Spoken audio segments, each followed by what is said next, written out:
Welcome back to the Doodle Pro. I'm Corinne Gearhart, and if you're here, you probably have a doodle who has a lot. All right, a lot of energy and a lot of enthusiasm and a lot of everything except calm. And I want you to know before we even get started today, you're in the right place.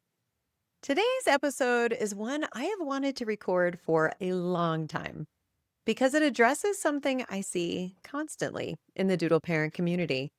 And it's costing people so much time and energy, and honestly, so much heartache. We're talking about why your doodle can't settle. And I don't mean the surface answer, I mean the real reason, the one that nobody talks about, and the one that, once you hear it, is going to completely change how you approach your dog's behavior. So let's get into it. I want you to picture something. You woke up early this morning. You took your doodle on a long walk. Maybe you threw the ball for 20 minutes in the yard. Maybe you took them to the dog park and they ran and played and wrestled with other dogs until their tongue was hanging out. You came home, you fed them, you thought, finally, this is the day they're just going to chill out, maybe take a nap. And then you sat down on the couch and your doodle put their paws on your lap, and they brought you a toy, and they started pacing around the coffee table, and you just sat there thinking, what is wrong with my dog? Nothing.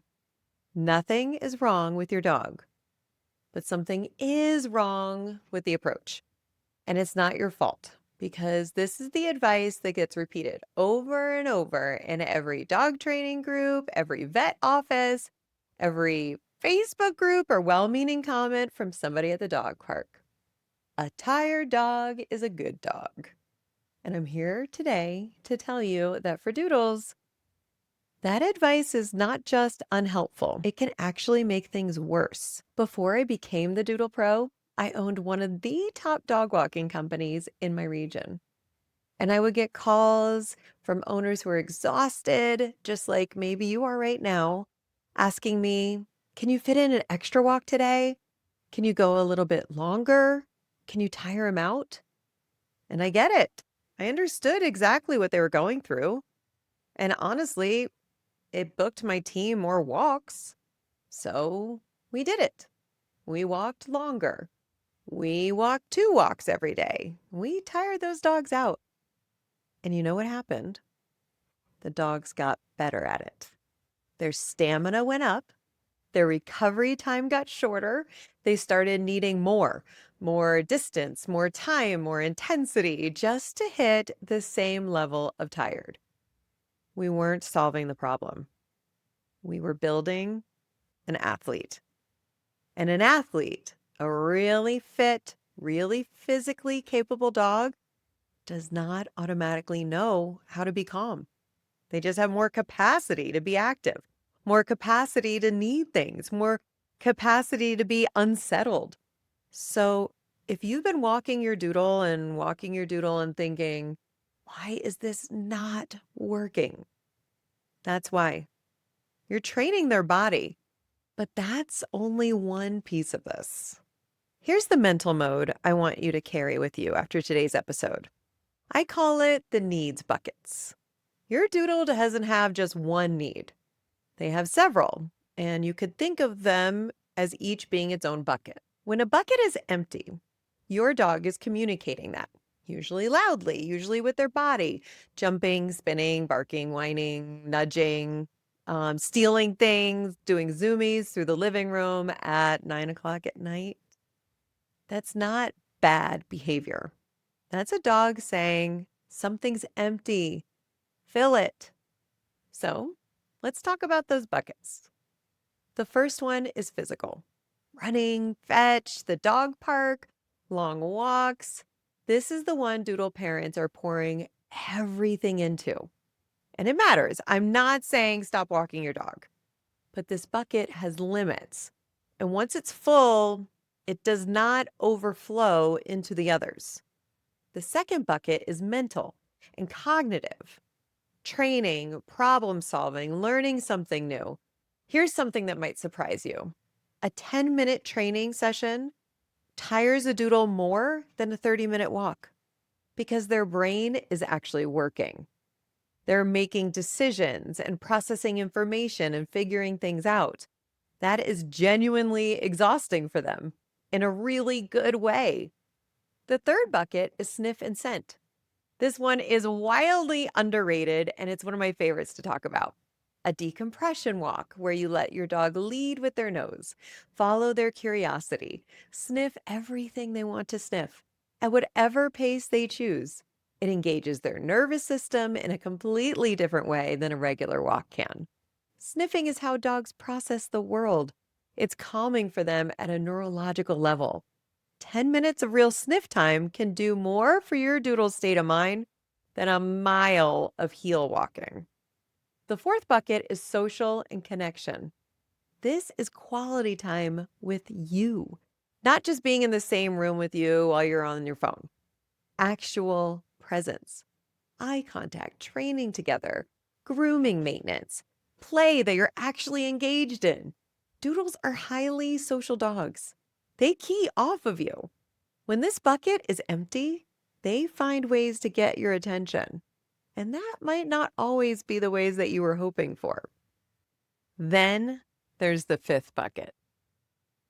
Calm, relaxation, the ability to settle. And here's the thing that changes everything when you understand it. This bucket does not fill itself. You can overflow the physical bucket. You can walk your dog every single day, hire the dog walkers, do the dog park, throw the ball until your shoulder hurts, and still have a dog who cannot settle. Because calm is a skill, and it lives in its own bucket. And that bucket has to be filled intentionally through teaching, through practice, through reinforcement. Calm is not what happens when a dog is tired enough. Calm is something that has to be built. Think about it this way. If I asked you to play a piece of music on the piano right now, cold, no practice, and you had never played piano before, you couldn't do it. Not because you're not smart enough, not because you're not trying, but because nobody ever taught you how. Your doodle is the same way. When you say settle and nothing happens, it's not defiance. It's not stubbornness. It's not a doodle thing. Okay, maybe a little bit of a doodle thing. But mostly it's that this dog has never been taught what settle actually means. They don't have a mental picture for it yet. And what most people do, without even realizing it, is they notice chaos and ignore calm. Think about the last time your doodle took a breath, had a quiet moment. Maybe they paused by the window. Maybe they laid down in that doodle pose for 10 seconds before bouncing back up. Did you say anything? Did you reach down and reward that? Or did you just think, oh, good, a break, and go back to what you were doing? That's the gap. Every quiet moment that goes unreinforced is a missed opportunity to teach your dog that calm is worth doing, that it pays, that it's actually the right answer.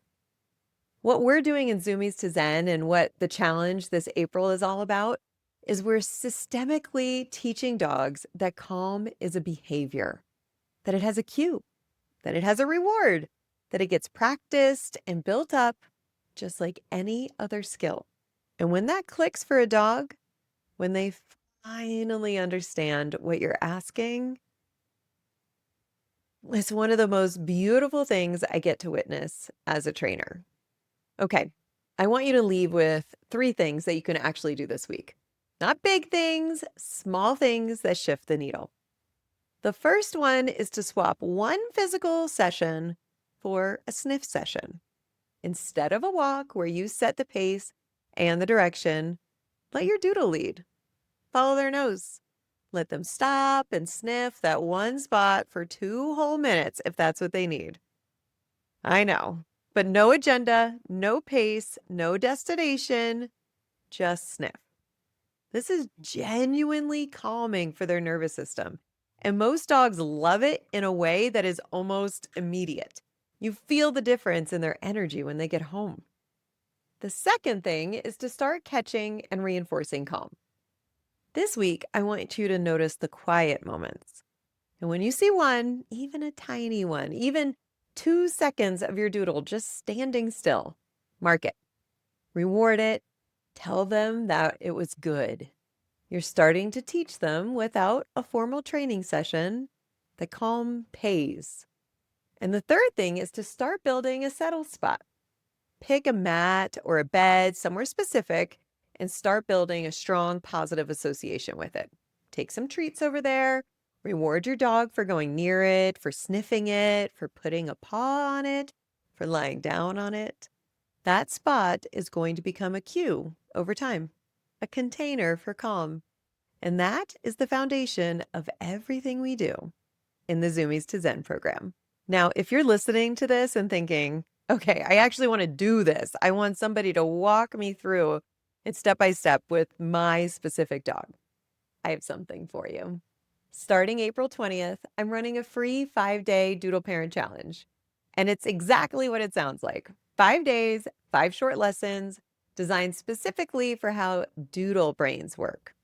We spend a full day on relaxation, on how to fill the right buckets in the right order so that calm stops being something you hope for and starts being something you build together.